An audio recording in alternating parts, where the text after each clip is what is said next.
Les gars, je crois que c'est la 5e fois que j'essaye d'appuyer sur record. À chaque fois je bafouille, je trouve pas mes mots.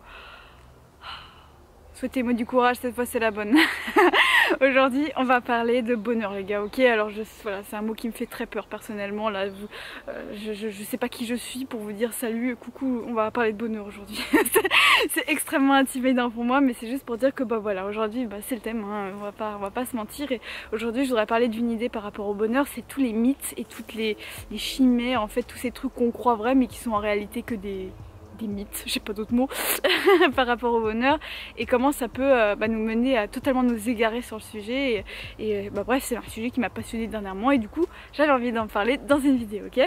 La première chose que j'avais envie de dire, c'est bah voilà, généralement le mythe sur le bonheur c'est quoi? C'est qu'on pense que le bonheur c'est dans les extrêmes, c'est soit avoir beaucoup de succès, voilà, alors, il y a toute une partie de la population qui pense qu'être heureux c'est avoir énormément de succès, c'est réussir ses études, avoir un job très haut placé, avoir une énorme paye, etc. Ou alors même faire le job de ses rêves, être auto-entrepreneur, gagner plein d'argent, etc. Pouvoir voyager où bon nous semble, avoir le job de ses rêves, bref.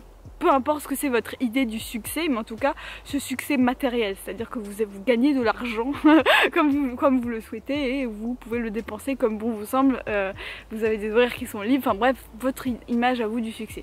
Donc ça, il y a toute cette partie de la population qui pense ça. Moi c'est quand j'étais enfant, je ne jurais que par ça, je pensais que voilà, être riche ça voulait dire être heureux, je voulais gagner Euro-Million, etc. J'avais des gens dans ma famille qui jouaient à Euro-Million et je voulais vraiment qu'ils gagnent. Voilà, toute mon enfance, c'était l'idée que j'avais dans la tête, donc je peux totalement voilà, m'imaginer, me représenter tout simplement les personnes qui vivent avec ces mythes dans leur esprit. Et le deuxième extrême, c'est les gens qui pensent que pour être heureux, il faut forcément vivre dans l'extrême inverse, c'est-à-dire la sobriété extrême. Donc typiquement la vie monastique, etc. Ou alors, voilà, aujourd'hui il y a de plus en plus de gens qui font du minimalisme extrême, c'est-à-dire qu'ils possèdent très peu d'objets, qui vivent à fond le courant du minimalisme, etc., et qui sont convaincus que pour être heureux il faut vivre avec moins, il faut voilà, avoir très peu de possessions matérielles, il faut sortir de la consommation complètement, enfin ce genre de choses. Voilà. Donc il y a deux extrêmes comme ça, deux mythes. Alors peut-être que toi qui regardes la vidéo, toi tu te dis bah non, moi c'est pas du tout la vision que j'ai du bonheur, moi même là je me sens bien, etc. Ou même si je me sens pas bien là, je sais très bien que je pourrais pas vivre heureux dans une vie monastique et que je pourrais pas non plus vivre heureux si tout le monde me connaissait, que j'avais 10 milliards de followers sur Instagram, que j'avais un succès de fou. Mais c'est juste pour dire que dernièrement j'avais réfléchi à ce sujet-là, j'avais trouvé ça intéressant et du coup j'avais envie d'en discuter avec vous, et je pense qu'il n'y a pas besoin de forcément être concerné purement par la situation pour en discuter et que ce soit intéressant, d'accord? Alors généralement pourquoi est-ce qu'on pense ça? Pourquoi est-ce qu'on pense que le succès ça va forcément mener au bonheur, ou à l'inverse que la vie monastique c'est le seul moyen d'atteindre le bonheur, etc., etc. C'est parce qu'en fait c'est ce que véhiculent les médias tout simplement. Pourquoi? Parce que les médias, voilà, pour que ça fonctionne, hein, pour que la télé ait de l'audimat, pour que même sur YouTube, hein, pour qu'il y ait des vues, pour qu'il y ait des likes, comment on appelle ça, les gens qui restent longtemps sur la vidéo là, qui regardent jusqu'à la fin, je sais plus comment on appelle ça, la rétention, je sais plus comment on appelle ça, je fais des vidéos sur YouTube, je sais même pas comment ça s'appelle. Et c'est juste pour dire que pour que les vidéos marchent, pour qu'il y ait de l'audience, pour que les gens allument la télé et regardent avec intérêt, il faut des choses impressionnantes, il faut des images impressionnantes, il faut quelque chose qui un peu tape à l'œil quoi, et donc il n'y a que les situations extrêmes qui sont montrées de la même manière que voilà, je sais qu'il y a beaucoup de personnes qui sont atypiques, neuroatypiques, notamment autistes, TDAH, etc., etc. Vous le savez très bien, vous, ces personnes-là, que quand on parle d'autisme à la télé, c'est toujours des cas extrêmes. C'est des enfants qui sont surdoués en piano, en maths, qui sont totalement coupés du monde. Enfin, c'est voilà, Rain Man quoi.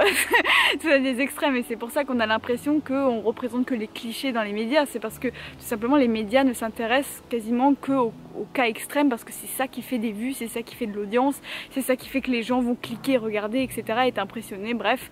Sinon tout simplement ça n'intéresserait personne. Il faut savoir qu'un documentaire sur mon autisme à moi, ce serait purement inintéressant parce que je vis quasiment une vie normale aujourd'hui. Donc il n'y aurait rien à montrer à la télé, ce serait vraiment nul quoi. Pourtant c'est arrivé, je suis passée à la télé, j'en ai parlé pendant 20 minutes quoi, dans l'émission Ça commence aujourd'hui. ok. Bon, c'est une émission très chouette là, ça commence aujourd'hui, on va pas se mentir. Mais c'est juste pour dire qu'en général, voilà, ce qui fait beaucoup de vues sur internet ou à la télé, c'est les cas extrêmes. Et c'est pour ça qu'on a l'impression que le bonheur c'est le succès ou la vie monastique, bref, parce que c'est ça qu'on a vu à la télé et qui nous a tapé à l'œil tout simplement. Alors que généralement, la plupart des gens qui sont vraiment heureux, ils se situent vraiment au milieu, d'accord? Alors c'est pour ça que j'avais envie de parler de ça aujourd'hui, j'ai trouvé ça quand même assez fou quand même de se dire mais ouais en fait quand on regarde la télé on voit que les choses extrêmes qui en fait ne ressemblent pas à la vraie vie en fait et du coup on se fait une idée fausse de ce à quoi devrait ressembler notre vie et c'est fou quand même. Alors déjà juste pour donner un peu des exemples de preuves qui m'ont tapé à l'œil, moi j'étais fan d'une nana qui s'appelle Mavachou qui faisait des vidéos de famille, c'était très vlog famille etc et c'est voilà Mavachou c'est tout simplement suicidé il y a pas très longtemps, c'était en décembre dernier il me semble et encore rien que d'y penser je me dis mais waouh, genre vraiment ça m'a vraiment fait, ça m'arrive très rarement que je sois touchée par des disparitions de célébrités comme ça. Bon, c'était pas une célébrité, elle avait 100 000 abonnés mais là j'étais vraiment touchée pour le coup. Pourquoi? Parce que quand je regardais ses vidéos j'avais l'impression qu'elle était purement heureuse, qu'elle avait vraiment tout ce qu'elle voulait, qu'elle avait le succès de sa chaîne YouTube, qu'elle avait une super famille, etc. Et en fait c'était tout le contraire puisque vous savez comment ça s'est terminé, le suicide de Mavachou. Enfin voilà, j'ai du mal à...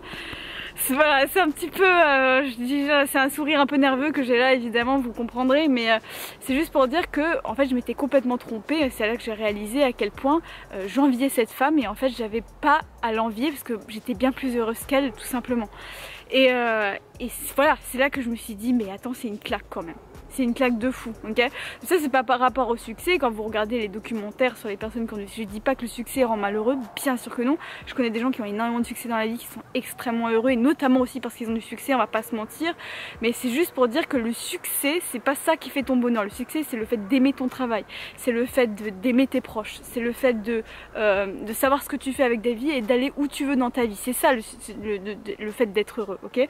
Mais c'est pas le succès en lui-même, c'est vraiment le fait de savoir ce que tu fais avec ta vie et d'aimer ce que tu fais avec ta vie.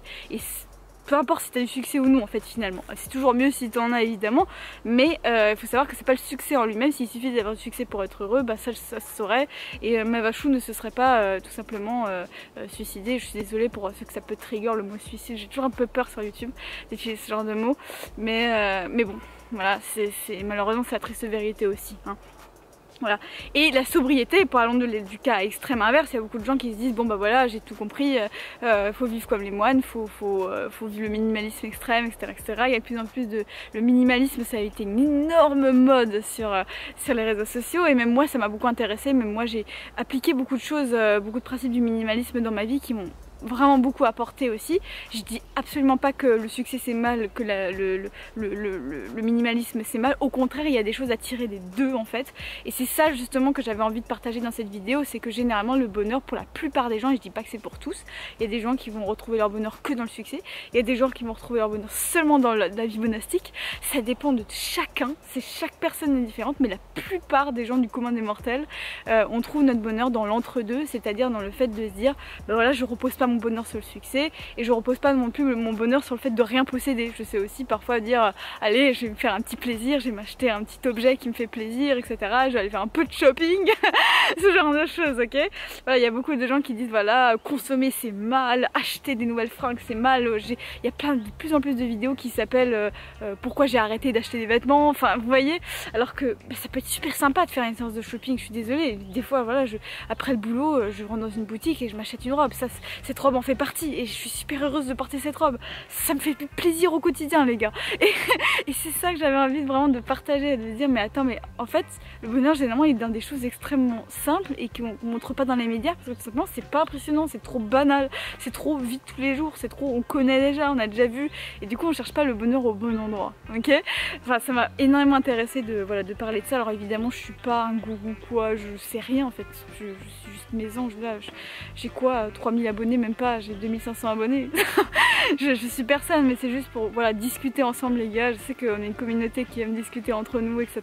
Je le vois surtout sur le club Facebook. Si tu veux nous rejoindre, c'est le deuxième lien dans la description. Si tu veux rejoindre notre petite lettre privée, c'est le premier lien. Pour avoir des vidéos gratuites en plus aussi, voilà. Pour terminer ces vidéos, j'aime toujours un petit peu faire le teasing de ça.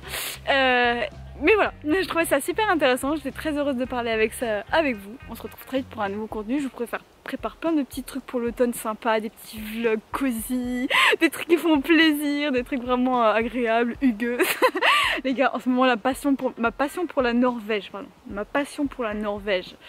J'ai acheté un livre sur la Norvège. Oh mon dieu les gars, je sais pas pourquoi je vous parle de ça maintenant, mais j'ai un gros délire avec la Norvège en ce moment. Une de mes youtubeuses préférées qui est Hélène de Mon Blog de Filles, elle a sorti un vlog d'1 heure sur la Norvège. Oh, j'étais trop bien. Bref, c'était mon petit blabla de fin de vidéo. On se retrouve très vite pour un nouveau contenu et d'ici là, je te dis à la prochaine. Salut, salut!